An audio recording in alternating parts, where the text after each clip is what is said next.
Hello guys, एक job vacancy निकली हुई है, जियो साइंटिस्ट की जॉब वैकेंसी है। कुछ मेन पॉइंट्स मैं वहां से लिख करके पीडीएफ में से लिख के आपको लेकर आई हूँ। सारी चीजें मैं आपको बताऊंगी, एज वगैरह, एज, फॉर्म फी क्या है, लास्ट डेट क्या है, कितने फेज में एग्जाम होगा, ठीक है, वो सारी चीजें मैं आपको यहाँ पे डिस्क्राइब करूंगी कि क्या क्या है, ठीक है, कौन कौन इसकी क्वालिफिकेशन क्या क्या है, वो सारी चीजें डिस्क्राइब करूंगी मैं। सबसे पहले आप लोग एग्जाम के लिए जो एज लिमिट है वो मिनिमम होनी चाहिए 21 ईयर्स, मिनिमम 21 ईयर्स होनी चाहिए और मैक्सिमम होनी चाहिए 32 ईयर्स, मैक्सिमम 32 ईयर्स होनी चाहिए। काउंट कब से करेंगे? 1 जनवरी 2021 से स्टार्ट होगा, ठीक है। 1 जनवरी 2021 को जो 32 ईयर्स का हो गया है, ठीक है, या 32 ईयर्स के ज्यादा हो गया, वो इस फॉर्म को फिल नहीं कर सकता, ठीक है। तो 1 जनवरी 2021 को उसको मिनिमम 21 साल का हो जाना चाहिए और 32 साल से कम का ही रहना चाहिए। 32 साल से ऊपर अगर कोई हो गया तो वो फॉर्म फिल नहीं कर सकता। हाँ, ध्यान दीजिएगा, SC ST के लिए एज रिलैक्सेशन है, कि जनरल कैटेगरी के लिए एज है, जनरल के लिए है ये एज, और SC ST के लिए जो एज रिलैक्सेशन है, SC ST के लिए वो 5 ईयर्स का एज रिलैक्सेशन दिया हुआ है इन्होंने, है ना। और OBC के लिए इन्होंने 3 ईयर्स का रिलैक्सेशन है इनका, ठीक है। और जो ऑलरेडी गवर्नमेंट जॉब में है, उन लोगों को उन्होंने 7 ईयर्स का एज रिलैक्सेशन दिया हुआ है। कौन इसको फिलअप कर सकता है? इसकी क्वालिफिकेशन क्या है? MSc, ठीक है, MSc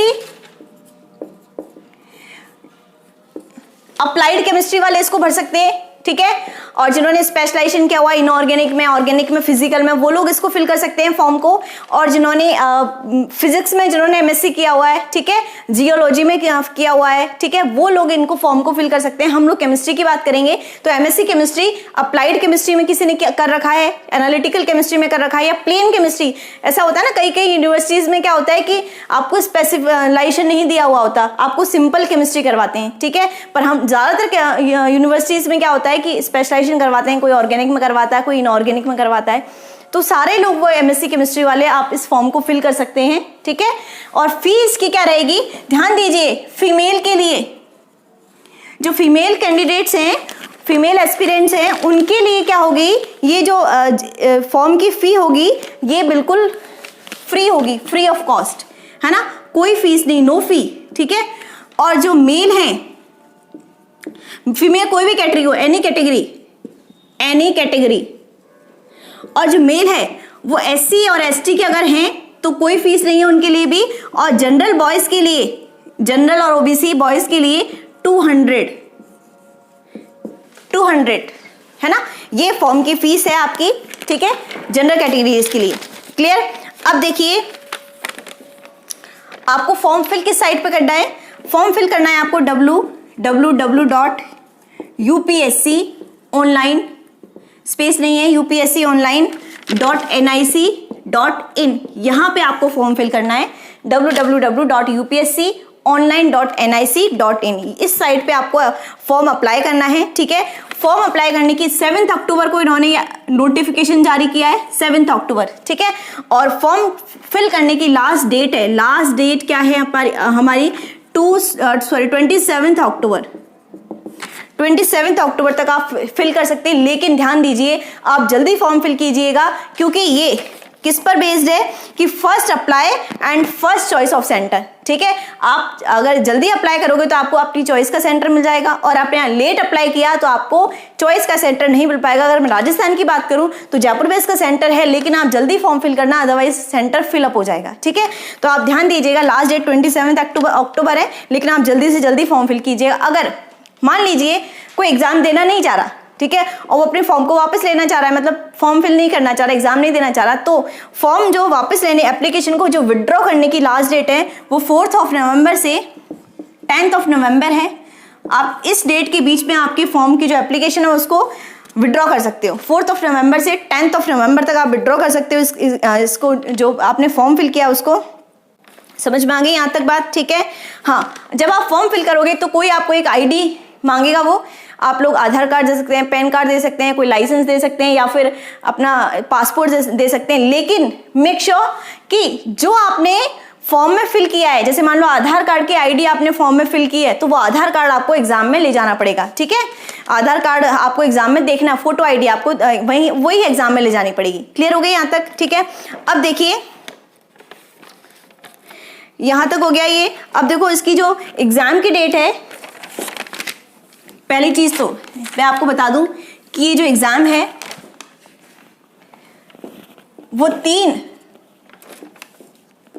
ये जो एग्जाम है वो 3 हमारा फेजेस के अंदर होगा। प्रिलिमिनरी होगा, पहले प्री एग्जाम होगा, उसके बाद हमारा मेंस होगा, ठीक है, उसके बाद हमारा इंटरव्यू होगा। बहुत अच्छी एग्जाम है, बहुत अच्छी पोस्ट है, आप लोग जरूर फिल कीजिएगा फॉर्म को और प्रिपरेशन करते रहिएगा केमिस्ट्री की। प्री, मेंस और इंटरव्यू या पर्सनैलिटी टेस्ट बोलते हैं इंटरव्यू को, 3 फेजेस में होगा। जो प्री हमारा टेस्ट होगा जो वो ऑब्जेक्टिव टाइप होगा, उसमें ऑब्जेक्टिव क्वेश्चन आएंगे, और मेंस हमारा सब्जेक्टिव होगा, सब्जेक्टिव क्वेश्चन आएंगे इसके अंदर, और इंटरव्यू में तो क्वेश्चंस आपसे पूछे ही जाएंगे, आप जानते ही हो, ठीक है। ध्यान दीजिएगा जो प्री है उसके मार्क्स केवल वो क्वालिफाई एग्जाम है, केवल क्वालिफाइंग है, ये क्वालिफाइंग एग्जाम है, क्वालिफाई है ये एग्जाम, ठीक है। आप लोग के इसके नंबर ऐड नहीं होंगे, लेकिन इन दोनों के मार्क्स मिला के आपकी जो मेरिट है वो डिसाइड होगी, ठीक है। इन दोनों को मिला के आपकी मेरिट डिसाइड होगी। जो मेंस है और इंटरव्यू है, इन दोनों के मार्क्स आपको ऐड करके मेरिट डिसाइड होगी वो, ठीक है। कितने कितने मार्क्स का होगा। जो स्टेज पर एग्जाम है आपका वो 21 फरवरी को होगा, 21 फेब को होगा, ठीक है। और जो मेंस है आपका वो 17 एंड 18 जुलाई को होगा, और इंटरव्यू की डेट अभी नहीं है आपकी, ठीक है। 17 एंड 18 को होगा, सब्जेक्टिव होगा, ये ऑब्जेक्टिव होगा, और नेगेटिव मार्किंग होगी, अभी इन्होंने डिसाइड नहीं किया, बट जहां तक है 1/3 मार्किंग होती है नेगेटिव मार्किंग, ठीक है। और ये 17 2 दिन होगा, 17 और 18, ठीक है। और ये हमारा एक ही दिन होगा, 21 फेब को होगा, ठीक है। ये कितने मार्क्स का, 400 मार्क्स का होगा। कितने मार्क्स का होगा, ये 600 मार्क्स का होगा, ठीक है। और वो जो इंटरव्यू है वो 200 मार्क्स का होगा। टोटल हमारा कितना हो गया, 1200 हो गया, लेकिन ये तो क्वालिफाइंग है, तो हमारे 800 मार्क्स में से हमारी क्या होगी, मेरिट डिसाइड होगी, ठीक है। ये जो है एग्जाम वो पार्ट्स के अंदर होगा। एक तो 100 मार्क्स का क्वेश्चन होगा, 2 आवर्स का होगा, वो 2 आवर्स का होगा, ठीक है। और एक 300 मार्क्स का होगा, ये भी 2 आवर्स का होगा। ये जनरल स्टडीज का होगा, जनरल स्टडीज का होगा, जबकि इसमें जो केमिस्ट्री के क्वेश्चन है वो पूछे जाएंगे, केमिस्ट्री के क्वेश्चन। तो जो 100 मार्क्स है वो तो जनरल स्टडीज के होंगे, 300 मार्क्स हमारे केमिस्ट्री के मार्क्स होंगे, तो आप इस पर ही फोकस करना, ठीक है, क्योंकि ये हमारा मेजर पोर्शन रहेगा, ये तो 100 मार्क्स का ही है, ठीक है। और ये जो है ये भी 3 हमारा, हाँ, ये दोनों एग्जाम एक ही दिन होंगे, ठीक है। और अगर आपको कोई प्रॉब्लम है तो आप कमेंट बॉक्स में पूछ सकते हैं। 203 होगा, ये 3 फेज पार्ट्स में डिवाइडेड, 200 200 एंड 200 मार्क्स, ठीक है। अब देखिए ये 2 आवर्स का हो गया। इसमें तीनों में केमिस्ट्री पूछेंगी, तीनों केमिस्ट्री के पेपर हैं, ये 600 तीनों केमिस्ट्री के पेपर है। पर्सनैलिटी जो इंटरव्यू जो होता है हमारा, वो तो हमारा उसमें तो कुछ भी आपसे पूछ सकते हैं, सब्जेक्ट तो आएगा ही आएगा खैर उसमें, ठीक है। तो आप लोग इस चीज को ध्यान रखिएगा। एक तो केमिस्ट की पोस्ट है, ठीक है, ये 15 पोस्ट है, और एक साइंटिस्ट बी की पोस्ट है, साइंटिस्ट बी की पोस्ट है। इसमें आपकी 3 पोस्ट है, 3 वैकेंसी है इसमें, तो टोटल वैकेंसी हमारी 18 हो गई। आप एक ही फॉर्म के अंदर दोनों को भी फिल कर सकते हो, मतलब दोनों वैकेंसीज के लिए एक फॉर्म में दोनों वैकेंसीज के लिए आप डाल सकते हो फॉर्म, अलग अलग फॉर्म भरने की जरूरत नहीं है। तो टोटल वैकेंसीज हमारी कितनी हो गई, 18 हो गई। ये जो पोस्टिंग आ रही है जो केमिस्ट की पोस्ट है वो post in the geological survey of India, ministry of India के थ्रू है। और ये जो साइंटिस्ट बी की पोस्ट है ये post in the central ground water board, ministry of water resources, ठीक है। तो आपको इससे कोई मतलब, आपको तो ये एग्जाम देना है बस, और अच्छे से प्रिपरेशन करनी है। 18 आपके पास वैकेंसीज हैं, 15 इसकी है, 3 इसकी, दोनों के अंदर ये सेम टाइम में आप अप्लाई कर सकते हो दोनों के लिए, ठीक है। तो टोटल हमारी 18 वैकेंसी हो गई। और आप लोग अच्छे से जो पीडीएफ है उसका जो लिंक है उसका मैं डिस्क्रिप्शन बॉक्स में दे दूंगी, आप इजीली उसको पढ़ सकते हैं। सिलेबस में आपको अगले वीडियो में आपको डिस्कस करूंगी, सिलेबस पूरा कहाँ से कैसे करना है, क्या करना है, कैसे प्रिपरेशन करनी है, मैं आप वीडियोस डालती रहूंगी उसकी, ठीक है।